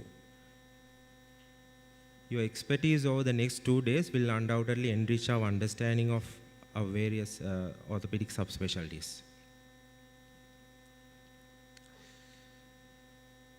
There are several individuals I want to especially highlight here for going above and beyond for SLOA. Mr. Hasita Hangama, Mr. Richard Papile, Mr. Mahesh Jayatilaka, thank you for your persistent support extended to the SLOA over the years to conduct many educational events like the Distant Education Program, AO workshops, Soborn and cadaver courses. I would also like to acknowledge Mrs. Madhu Ratnayaka, Mr. Rajesh Yugani, Mr. Devmin Karunaratna, Mr. Callum Pereira, and the entire Zodiac team for their year-round support for our academic activities. And a big thank you to Mr. Prashant Vanikasuriya and his dedicated team comprising Ms. Subhashini Patinayaka, Mr. Anand Thakkar, and Mr. Ishan Chaturanga for their efforts, especially in making this year's banquet happen. And shout out to Mr. Prem Padmanabhan for handling our printing needs for annual academic sessions. I also wish to thank Mr. Sadanandan and his team, Mr. Hansana Koralage, Mr. Sanjay Kurukulsuri, and Mr. Saravanam for organizing this wonderful inauguration ceremony so seamlessly. A special mention to our generous sponsors. Without your support, none of this would be possible. Thank you to our diamond, platinum, gold, and silver sponsors for believing in our vision. Namely, our diamond sponsors, Vinci Surgicare, Zodiac Medical Private Limited, Simmer Medisurge, Overseas, CIC, Hema Surgical and Diagnosis Private Limited, Medtronic Bowers and Axia, Avenir Pharma, Shegun Care Inc. Platinum Plus sponsors, Ortholanka Private Limited, Avenir Pharma. Platinum sponsors, Orthofix, Hardrick International Private Limited, Dyna, Disuta Medical Limited, Harris Medicals, Renata Limited, Med Solution. Gold sponsors, BioLife Pharmaceuticals, Vitka, Lifefair Private Limited, Cipla, Sino Pharmaceutical Private Limited, Genberg Pharmaceutical, Ascent Meditech, Orion Pharmaceutical, George Stewart Health. Gets Pharma Private Limited, Pharma Your Private Limited, Dr. Reddy's, Izeti, Celeda Surgicals, Cloud Healthcare Private Limited, Sidus Cadilla, Lanka Therapeutic Private Limited, Ipca Laboratories Limited, George Stewart Health Biolab. Calbe International, B. Brown Micro Health Private Limited, Sandoz Sinet, Helion Pakistan, Surly Pakistan, Martin Do Limited, Technomedics International, Bowers and Co. Private Limited. And silver sponsors, Asri Health, Durden's Hospitals, Hemas Hospitals and Laboratory Chains, Navaloka Hospitals, Sethma Hospitals Private Limited.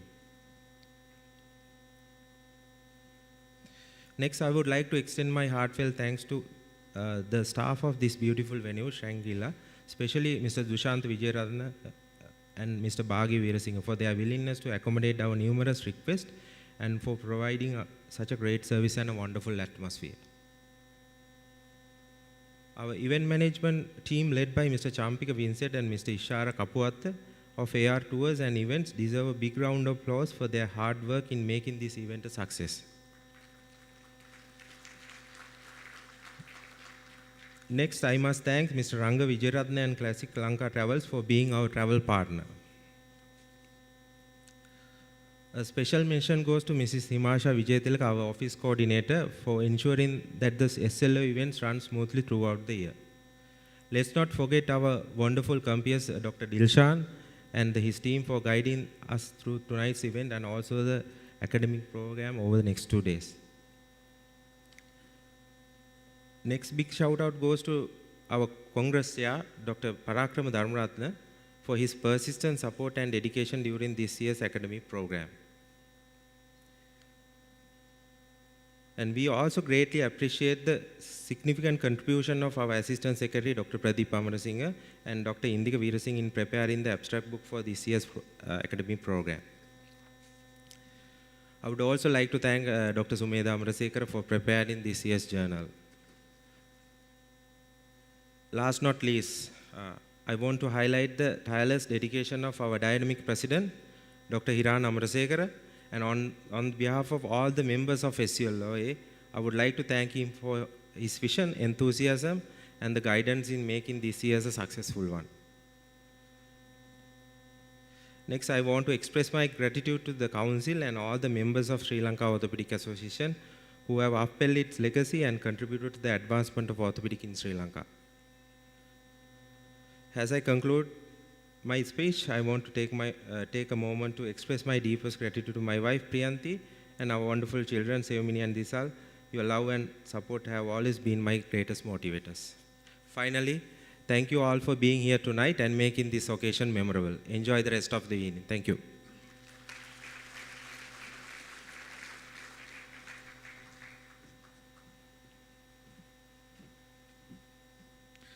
Thank you very much, sir, Dr. Sunet Chandraratna, and thank you for all the efforts that you put in for this inauguration, and as well as the academic sessions and all the efforts that you put in throughout the year. Now, all work and no play makes the orthopedic surgeons dull boys. It's time to add some color and vibrance to this evening to get your toes tapping and your hands clapping. For that entertainment purposes, two renowned characters will be come to the stage. First one is a Sri Lankan composer, violinist, and music producer. He composed Karuna Nadi, a Buddhist oratorio, and reintroduced a lost ancient musical instrument known as Ravana Hatha to Sri Lanka, Mr. Dinesh Subasinghe. Then, the another renowned character is, she's a singer, music composer, guitarist, and also the Voice Sri Lanka semi-finalist in 2020. With her voice, she has an incredible power to captivate and mesmerize any audience, leaving a lasting impression with every note. And also, I would like to invite Rivega dancing team to the stage for their enchanting performances. Please welcome on the stage Mr. Dinesh Subasinghe.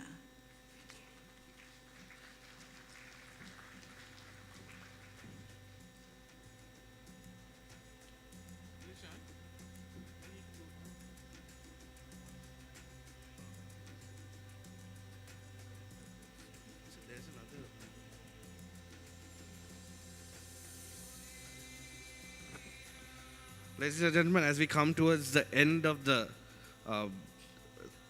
event lineup, I would like to kindly invite the head table to kindly take their seats in the audience as we move towards the entertainment items. Thank you.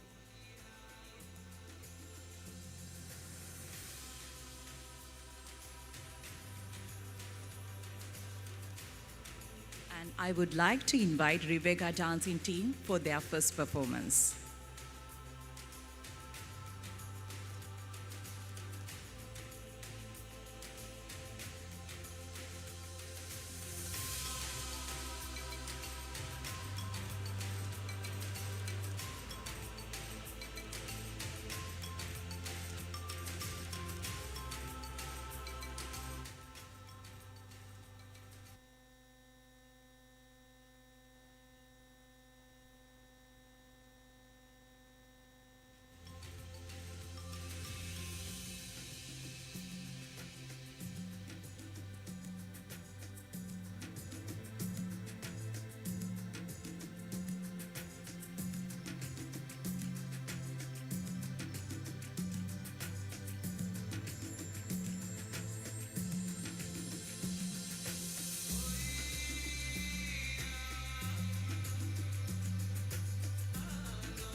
Good evening. Before my performance and our team performance, will focus on how to reduce stress, because I know this world is suffering with stress. Music is a one part, one major thing which can relieve the stress. The organizers asked me to give few words about my performance. Because this seminar is related to Sri Lankan tourism. There are friends of mine who came to Sri Lanka. 9 friends of mine came to Sri Lanka from United States. They are US citizens. They requested 9 planters chairs. That's their major request when they come to Sri Lanka. When they came to Sri Lanka, they were asking that the resting chair, we call it as Hansi Putua, that called farmer's chair. So they were asking, please find us a place that we cannot hear any vehicle sound or human sound. We just want to listen the sounds of birds and wildlife, and we want to sit down on those chairs and rest. That's the only major need they want. So my performance is also something like that. I'm performing first performance based on Hobbit theme and one theme composed by myself, and one more theme composed by great Kemadasa, Yani, and A.R. Rahman. I want to say, in tourism, please don't focus only on promoting archives and heritage. As a literal person, I saw the world for last 10 years, 15 years. People are suffering from stress, and they have different feeling of their loneliness. So it's a crucial time for us to focus on that human need. So my music for today, me and my other great musicians' performance will focus on how to reduce stress. Thank you.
सासाई मुझे सासाई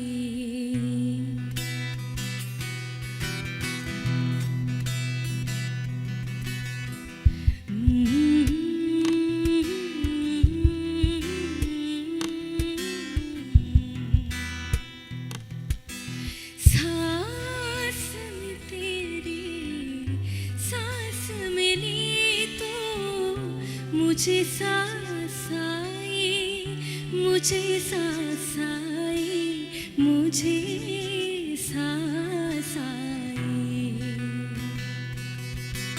रूह न चोली जिस्म के खुशबू तुझ पास आया मुझे सासाई मुझे सासाई सांस में तेरी सांस मिली तो मुझे सासाई मुझे सासाई मुझे सासाई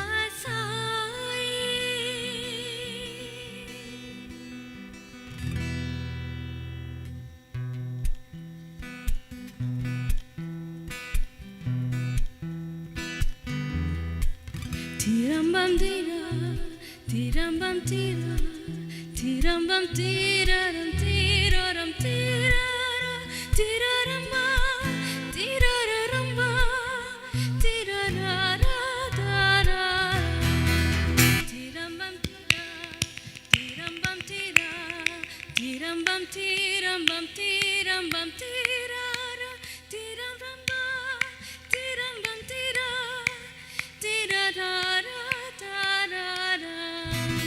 Tirambam tira, tirambam tira, tirambam tiraram tiraram ta ta ta tararira, tarararira, tararara tarara, tararara tarara, tarara ta.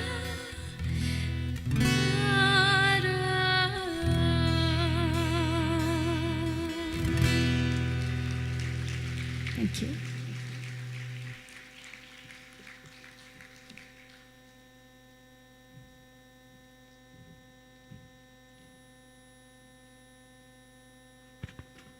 Our last act for the day, based on Sri Lankan lullaby.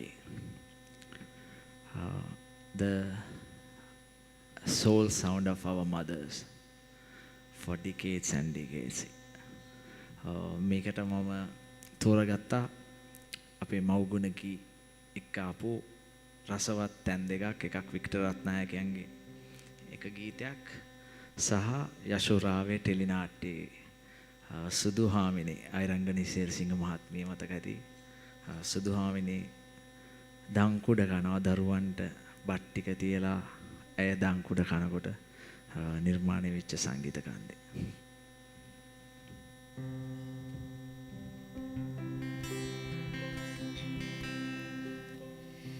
Doi doi yo, bye bye bye yo. Doi doi doi yo,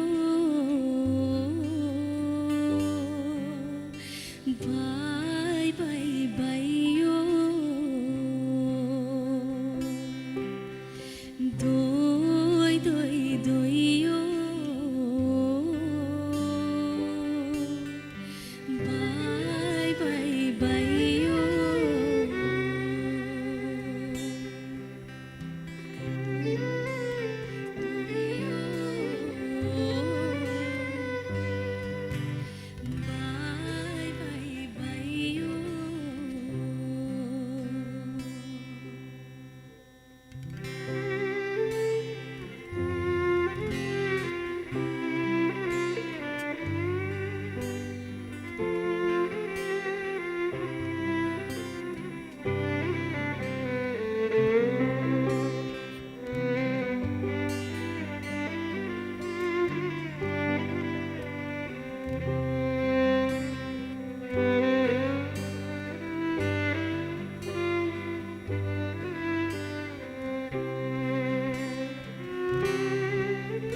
And with those colorful performances, ladies and gentlemen, we come to the close of the inauguration of the 16th annual academic sessions for the Sri Lanka Orthopaedic Association. And I hope all of you will join us for tomorrow and day after for very educational and insightful academic sessions as well. And now, as we come to the close of this inauguration ceremony, the ceremonial procession, including our chief guest, guests of honor, the office bearers and the council members of the Sri Lanka Orthopaedic Association, leaves these premises. I invite all of you to rise from your seats, and subsequently, I invite all of you to join us in dinner, fellowship, and cocktails. This is me, Dr. Dilshan Fernando, wishing all of you a very pleasant evening and wishing all of you Aibowan.